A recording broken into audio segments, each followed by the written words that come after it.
Buenas a todos, soy el alumno Eric Giovanni Avendaño Díaz del grupo segundo C y voy a hablar sobre hemostasia y coagulación. Empezaré hablando por eicosanoides. Bueno, el sistema cardiovascular, además de estar compuesto por el corazón, también tiene unos pequeñitos conductos llamados vasos sanguíneos, que es el lugar por donde transita la sangre. Esos eicosanoides, para iniciar su síntesis, necesitan estímulos químicos hormonales o neurotransmisores físicos como el calor, corriente eléctrica, etc. Entonces tenemos que los eicosanoides son hormonas, pero esas hormonas no les gustan viajar. De ahí viene un sobrenombre que es hormonas locales, porque activan a células que están cercanas. Entonces mencionamos a los vasos sanguíneos. Sabemos que hay accidentes, por ejemplo una pinchadura o una cortadura. Entonces, cuando pasa esto, el cuerpo activa una facultad que impide que se escurra la sangre, ¿no? Porque nos moriríamos desangrados. A esto se le llama hemostasia. Entonces la hemostasia es la facultad del organismo para mantener la sangre en los vasos sanguíneos en el momento en el que ocurre un daño. Y existen dos tipos de hemostasia, hemostasia primaria y hemostasia secundaria. ¿De qué consta cada una? Hemostasia primaria. Entonces iniciamos con la hemostasia primaria y esto inicia con el tapón plaquetario. Aquí, como podemos ver, tenemos un vasito, eso es un vasito sano. Podemos ver que nuestro vasito contiene luz del vaso, entonces podemos ver que también tenemos plaquetas. Las plaquetas normalmente pueden chocar con el endotelio, pero pues no se van a pegar. Esto gracias a la prostacilina y óxido nítrico, que evitan que se unan las plaquetas a los endotelios o al endotelio, como podemos ver aquí. Pero entonces, ¿qué pasa si alguno de esos endotelios se rompen? Ok.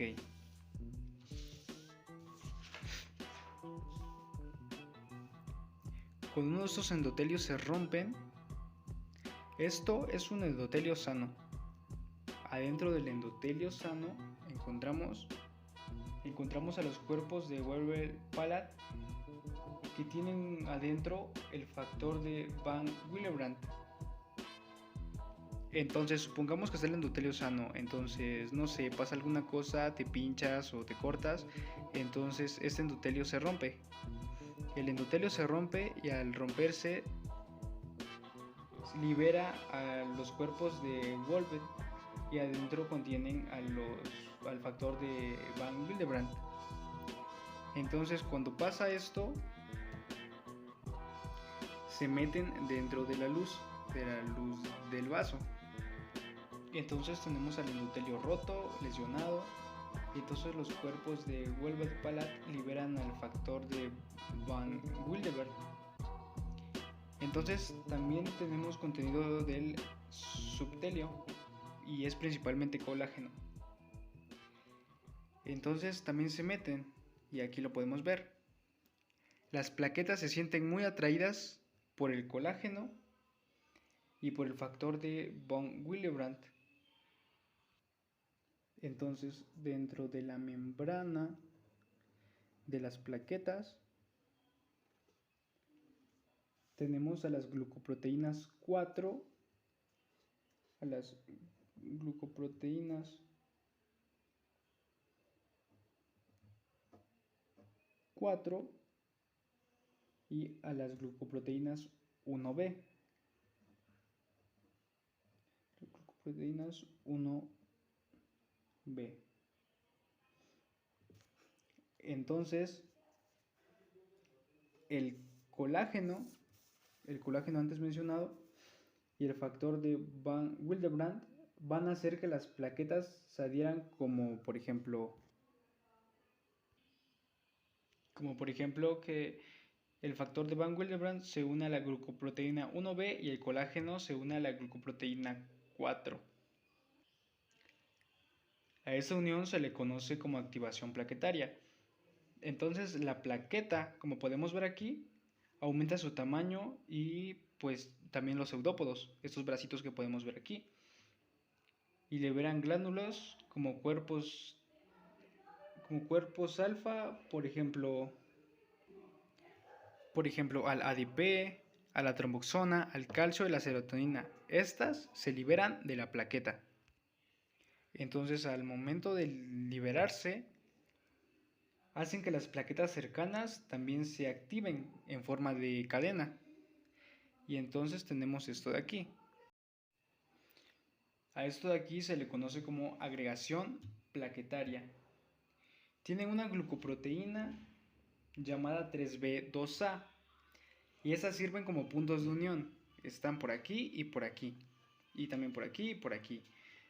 Pero no se pueden unir por sí solas. Entonces existe un pegamento o tipo cemento, así lo veo yo, llamado fibrinógeno.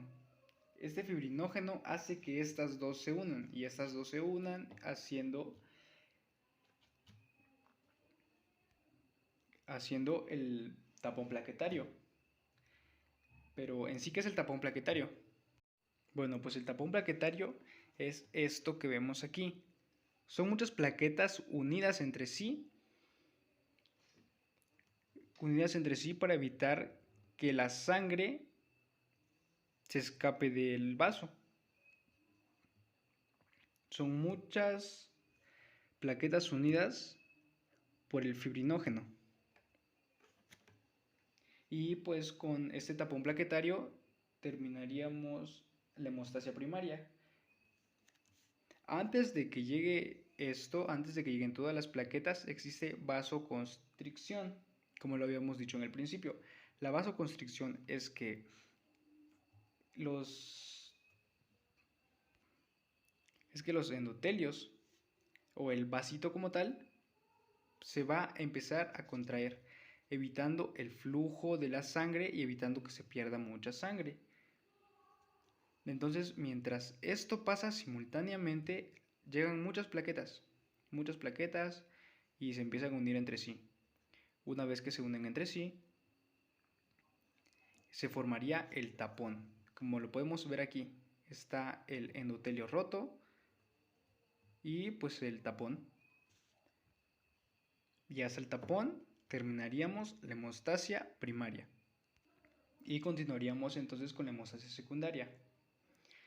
El vasito, ¿no? Entonces está el tapón, pero la sangre, como sabemos, tiene presión. Entonces el tapón plaquetario necesita moverse rápido, necesita ponerse más duro. Entonces se convierte en un coágulo. Pero para que se convierta en un coágulo necesita una red de fibrina. Una red de fibrina más el tapón plaquetario es igual a un coágulo. ¿Y de dónde vamos a conseguir esta red de fibrina? Se preguntarán. Pues bueno, para eso necesitamos a la cascada de coagulación, que es esta de aquí. Está el factor de Stuart. Entonces tenemos al 8, que es el antihemofílico A, y el 9, que es el antihemofílico B, el 11 antihemofílico C, el 12 factor estabilizador de fibrina. Del factor de Stuart parte a la proconvertina y al factor tisular. De este lado tenemos a la extrínseca y de este lado intrínseca. Y por acá abajo tenemos el factor común. Ok, entonces sigue a la proserina y después a la protombina, después al fibrógeno. Esto se hace con el fin de conseguir fibrógeno. Y entonces pasamos a esto. Ocupamos al factor 10, al factor de Stuart.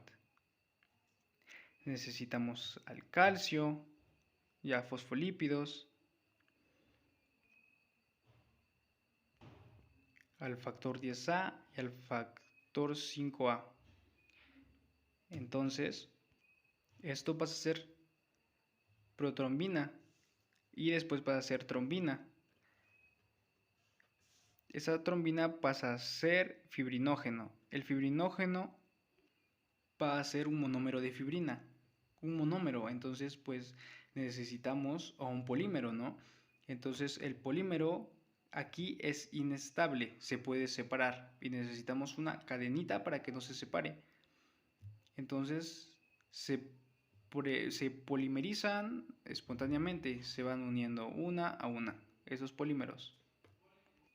Para que ya no se deshagan, tiene que haber un entrecruzamiento por los polímeros. Una vez habiendo un entrecruzamiento de los polímeros, podemos decir que ya tenemos esta red de fibrina. Y una vez teniendo ya esta red de fibrina, lo que vamos a conseguir es que nuestro tapón plaquetario pase a ser un coágulo.